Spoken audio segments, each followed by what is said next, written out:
Bonjour à vous, aujourd'hui on va aborder la question de l'isolation. Est-ce qu'il vaut mieux isoler par l'intérieur ou par l'extérieur? Alors traditionnellement on a l'habitude d'isoler par l'intérieur. Ça c'est une histoire qui remonte aux années 70, à l'époque du premier choc pétrolier, où le coût de l'énergie a monté subitement. Et on a commencé d'isoler les maisons et c'est aussi à ce moment-là qu'est apparue la première réglementation thermique en 1974. Donc à ce moment-là, on construisait la structure, ensuite on venait rapporter un isolant pour compenser les déperditions et on le mettait côté intérieur parce que tout simplement c'est ce qu'il y avait de plus simple et en même temps ça permettait côté extérieur de garder la robustesse des matériaux face aux chocs et aux intempéries. Donc aujourd'hui on est encore dans ce schéma-là la plupart du temps. Côté intérieur, on va avoir tout ce qui est réseau d'électricité et d'eau potable qu'on va faire passer derrière des doublages, derrière du placo. Comme ça c'est caché et en même temps on en profite pour isoler, ce qui fait que l'isolation par l'intérieur, ça ne va pas rajouter un surcoût trop important. Pour autant, de plus en plus aujourd'hui, on entend dire qu'il vaut mieux isoler par l'extérieur. Donc on dit ça pour deux raisons. La première, c'est qu'en isolant par l'extérieur, on va couper tous les ponts thermiques au niveau des planchers et des murs de refend. Je vous renvoie pour ça à la vidéo que j'ai fait précédemment sur les ponts thermiques.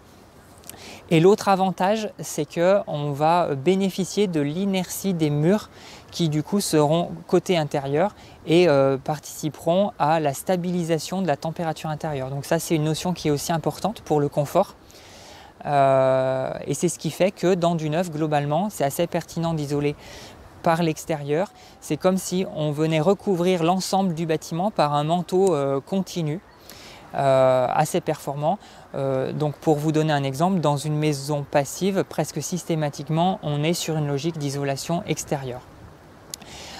Pour le faire, il y a deux grands matériaux qui sont possibles. D'abord, le polystyrène. Alors c'est pas le matériau qui est le meilleur par rapport à l'environnement et sinon il y a la fibre de bois qui est assez dense, donc je ferai une vidéo prochainement pour vous montrer ces deux techniques, vous montrer des échantillons de matériaux et comment ça se met en œuvre. L'inconvénient par rapport à l'isolation par l'extérieur, c'est que c'est un peu plus coûteux.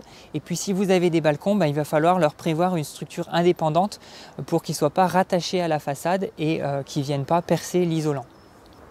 En rénovation, ça s'étudie au cas par cas. Il faut viser le juste compromis entre l'énergie qu'on va mettre dans les travaux d'isolation et l'énergie que cette isolation permettra d'économiser chaque année. Je trouve que ça ne vaut pas le coup de faire des travaux de dingue si c'est pour couper un petit pont thermique ridicule. Donc voilà, et puis après, suivant les travaux que vous avez prévus déjà de base, ça va orienter votre choix. Par exemple, si de base vous voulez refaire tout votre intérieur, c'est pertinent d'isoler par l'intérieur en même temps. Si par contre vous laissez votre intérieur en l'état mais que vous voulez refaire vos façades, c'est pertinent d'isoler par l'extérieur.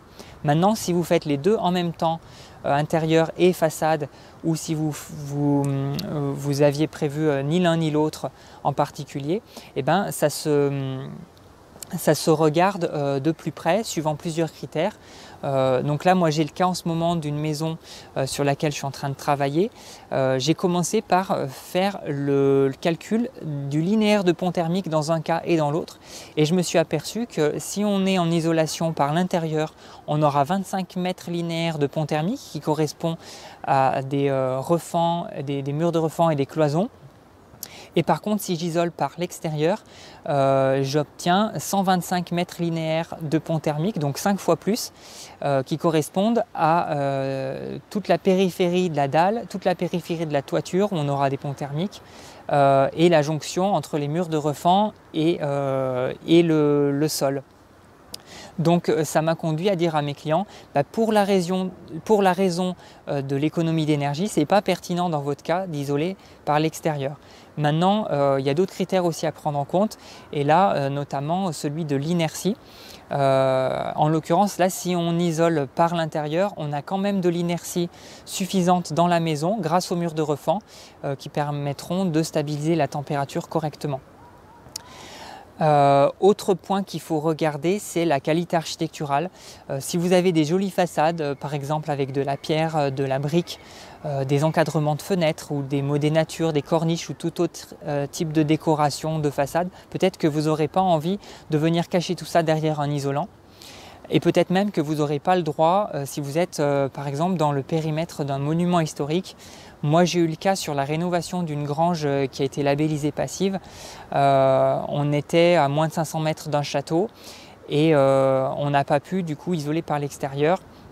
On nous a demandé de laisser les pierres apparentes et pour autant on a réussi à faire quelque chose de très performant en isolant par l'intérieur puisque ça a été labellisé. Autre contrainte qu'il faut prendre en compte, dans le cas de l'isolation par l'intérieur, vous allez devoir rallonger vos réseaux d'électricité et d'eau et puis vous allez perdre de la surface habitable et vous allez perdre en largeur dans les pièces. Donc peut-être que dans certaines pièces ce sera trop contraignant, peut-être que ça vous empêchera de caser un bac à douche ou dans une chambre ça vous empêchera de mettre un lit. Donc ça peut être rédhibitoire dans certains cas. Et du coup vous faire pencher plutôt du côté de l'isolation extérieure. Maintenant, dans le cas d'une isolation extérieure, quelles sont les contraintes techniques? Vous allez devoir déplacer les descentes d'eau pluviale, déplacer aussi les volets battants si vous en avez. Vous allez devoir prolonger l'appui de fenêtre pour qu'il vienne recouvrir le nouvel isolant. Et puis il faudra bien faire attention à ce que le débord de toit soit suffisant pour recouvrir aussi le futur isolant. Et dernier point qu'il faut bien regarder si vous isolez par l'extérieur, c'est la réglementation d'urbanisme. Alors déjà, si la maison est actuellement construite sur la limite avec le voisin, vous n'allez pas pouvoir isoler par l'extérieur parce que ça voudrait dire que vous allez empiéter chez lui. Si par contre la maison est en recul par rapport aux limites, il faut bien regarder le règlement. Généralement, il faut 3 mètres ou 4 mètres par rapport au voisin. Et si la maison est déjà sur la limite constructible, vous n'allez pas pouvoir isoler parce que ça veut dire que vous allez empiéter dans cette zone. Donc voilà, c'est bien une chose à regarder dès le début. Éventuellement, discutez-en avec le service urbanisme.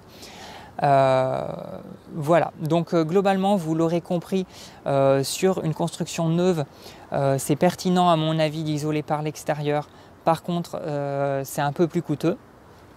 Et si on est sur de la rénovation, c'est vraiment au cas par cas. Et si vous voulez aller plus dans de la finesse d'analyse, vous pouvez demander des calculs à un thermicien qui vous fera plusieurs scénarios et ça vous permettra de choisir telle ou telle option. Je vous invite aussi à aller voir la chaîne YouTube Papy Claude qui a inspiré cette vidéo. Il a consacré plusieurs visioconférences au sujet de l'isolation par l'intérieur ou par l'extérieur.